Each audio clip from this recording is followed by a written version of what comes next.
Thank you so much, Sophia, for really taking your time this morning to have an interview with me. For everyone who does not know Sophia, Sophia Lim is the CEO of WWF and had the huge honor to take your time today to really have an interview with me, really to talk about mainly the big topic about women in leadership. Just sort of starts off, I know it's been 3 years, but the last 2 years has been awfully challenging for everyone in terms of really leading businesses and organization with the pandemic that we had to go through, right? I think it would be great for you to also just share, like, what were some of the learns and challenges that you had, right? It'd be a very, very good start with that. Well, firstly, May, thank you for having me today. It's an honor. And the 3 years have passed so fast. And in it, as you mentioned, 2 years of pandemic. And to be quite honest, I think like everybody else, it kind of like, it came out of nowhere. Nobody expected it. And I think through that all, I think one of the key learning is when it hit us, first thing, it's almost like taking stock. How do we continue to do our job in a landscape that has changed, right? Yeah. So the key thing is, of course, being an NGO. We know we still have to do our work on conservation on the ground. Yeah. And at the same time, the challenge of keeping our donors engaged, keeping the funds, coming in so that we can carry out conservation. So the number one word is pivoting. You just have to be very quick, think on your feet. What are the key things that matters and how do we go about doing it? So basically pivoting, knowing then that we have to, number one, like everybody else, be able to communicate digitally, drive our fundraising programs digitally, engaging with our staff constantly, also via online. So as everybody else, Zoom became a buzzword. Yeah. Like that. So I think that's how we pivoted. But we pivoted very quickly. And the other key thing is not just pivoting on my own. I had a whole good team behind me, right? I'm able to then navigate and really be having all the staff aligned. And still, I'm very proud to say, despite the pandemic, despite having to work from home, we actually improved our engagements, like twofold, in ways of reaching out to all our stakeholders. Webinars, direct communication online with our donors, with our network officers and stuff like that. So I hope that gives you a perspective of what the 2 years meant to us. But I'm very proud. That's good to know. I mean, clearly we all had our fair share of challenges, right? I mean, especially keeping donors going. And, the last 2 years, one of the biggest challenges, there's a lot of people that, lost their job, out of work. And I'm sure, to continue financially, there's a lot of people that really struggle. And the fact that you had to sort of keep, running for a non-for-profit, people have a right not to donate, right? It's such a personal thing, right? So I'm very, very glad to hear that you've managed to sort of, keep the organization moving forward in that way. What role do you think companies play in sustainability, right? If you were to say the role that we should be playing. Today it is, to your point, right? There's been a lot of awareness and a lot more engagement, a lot more companies engaging into or embarking into transformational journey. This route. And you know what, May? This is a great opportunity. Great opportunity for us to ride on. And today, business and financial institutions are actually one of the strongest force, if not the strongest force to drive environmental sustainability. And a lot of more companies are a bit thinking longer term, and they recognize that there's a very critical need to balance the environment against the economy. And companies also know that, if you think future, down the road, climate change, resource scarcity are at the top of their list of concerns. Now, that is the landscape. So it's a great opportunity that companies are moving with this. And just to share, WWF has been engaging with corporations very actively as we advocate with the government and communicate with individuals. So that's our role as an NGO. Now, I like to, on this note, say that consumer demands are driving the behavior and actions of organizations in a way, because consumers today are more affluent, they are more aware, and they're demanding for organizations to be more green in the agenda, to source sustainability, and to be responsible, to take care of the environment as organizations pursue profits, right? And having a good balance. So consumer today play a very important role in driving that as well, Yeah. which is great. Do you feel responsibility as a leader to create future leaders to also care as much and passionate about the society and the environment as they do about their own success and company? What are your views to that in terms of the future leaders that we should be developing and building?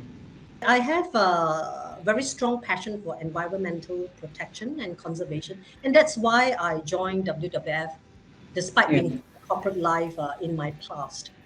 And the good thing as a role in as WWF executive director and CEO, I find that I'm actually very blessed to be in a position where I can help shape and influence policies and Mhm. regulations on areas of environmental matters.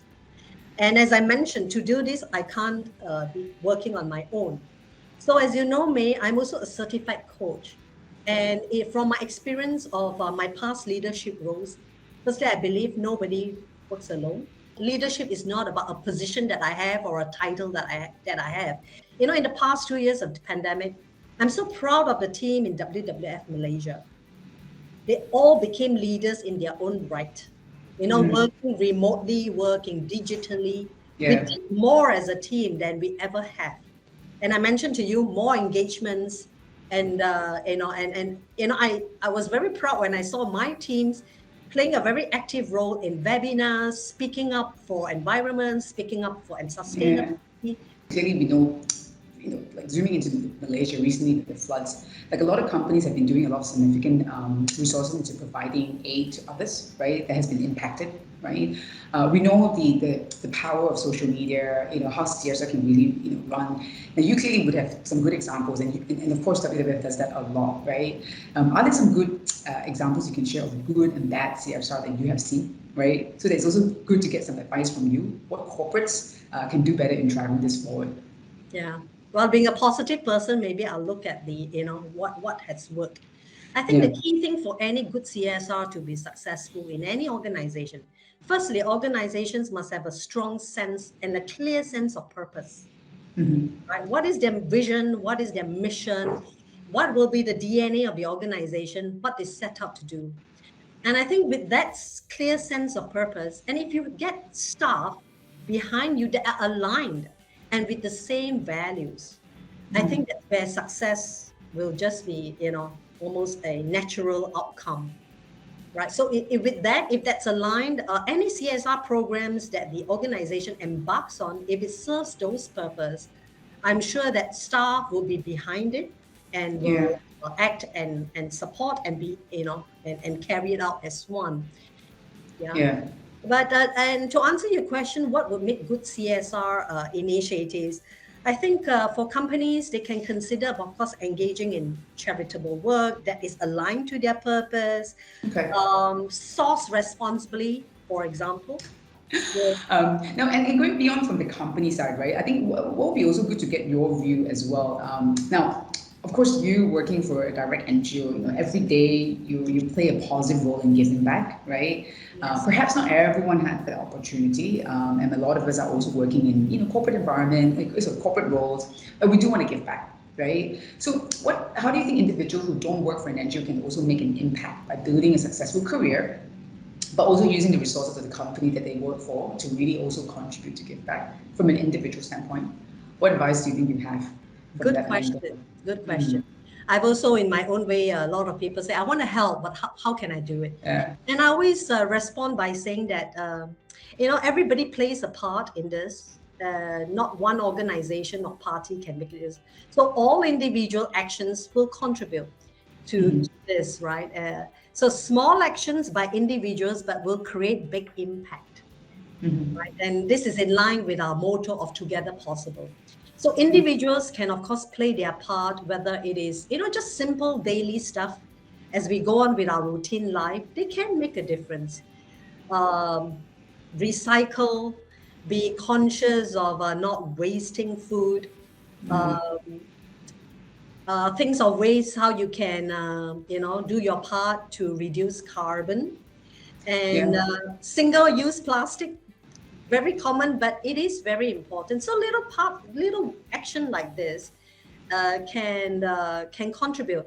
And of course, be a volunteer, support and be a support or donate to causes that can help you as well as an individual.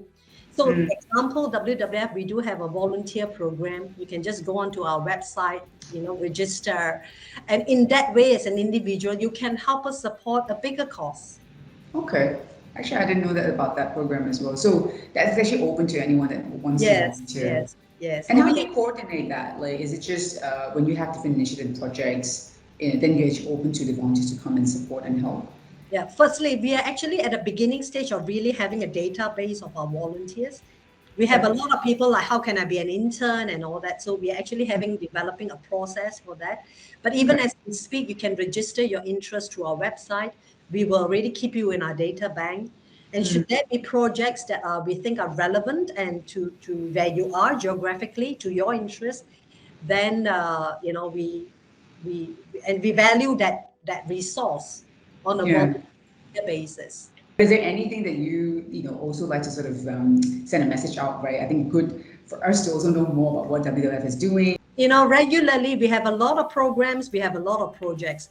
We've asked for pledges, for example, to save the Malayan tiger.